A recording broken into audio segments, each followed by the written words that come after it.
Greetings from the apocalypse. Today we're going to talk a little bit about jump rings.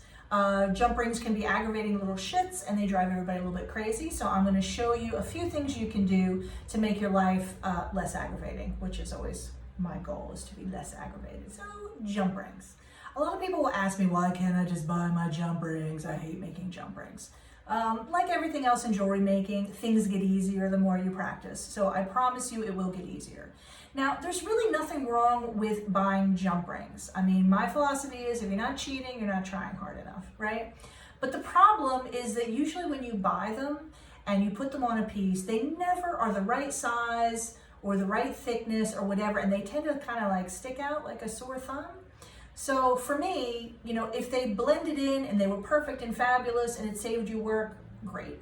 But a lot of times I feel like you end up looking at the piece and thinking like, oh, that kind of, a jump ring should just do its job. It should never be like, hello, I'm a jump ring. It shouldn't really draw your eye in the piece. And I feel like a lot of times the ones you buy, because they don't really suit it by proportion, they stick out a little bit. So I'll let you make that decision for yourself, but just keep that in mind because it's not really helping you if it's detracting from the piece in the end. Okay, so the second thing that you can do to make your life so much easier with jump rings is, I can't tell you how many times I sit down to help a student and they need two jump rings and they make two jump rings. Now, I don't know about you, but I think the gods and goddesses of jewelry making are like crazy petty. They see you make two jump rings, you will melt one, you will drop one on the floor, and you will never fucking find it until you break down, make another one, and then you'll see it. This is how jump rings work. Just know that from the beginning, because you're trying to save yourself effort, but actually you're just setting yourself up for like destruction and terror. So the key is, when you make jump rings, make a buttload.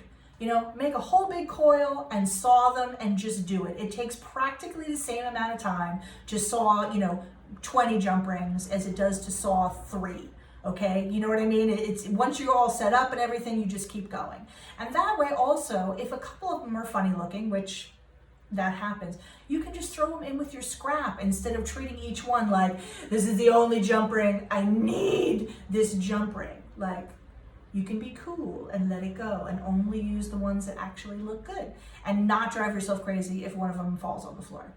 Okay, so that's a really important thing you can do. Whenever you make jump rings, just make a bunch. Like whenever I make mine, I make extras and then I stick them in cute little bottles like this with the same size, so that like anytime I need two jump rings, most of the time I can just look at what I've got and go, oh, there it is, and it's perfect.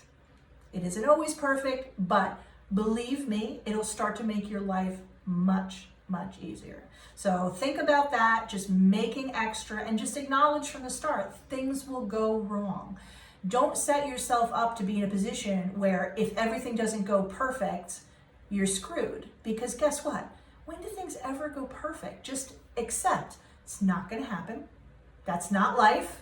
It's not life as I've experienced it, at any rate. And just make extra, and you'll notice things will start to be way less stressful, I promise. That's it for now. We'll talk more next time.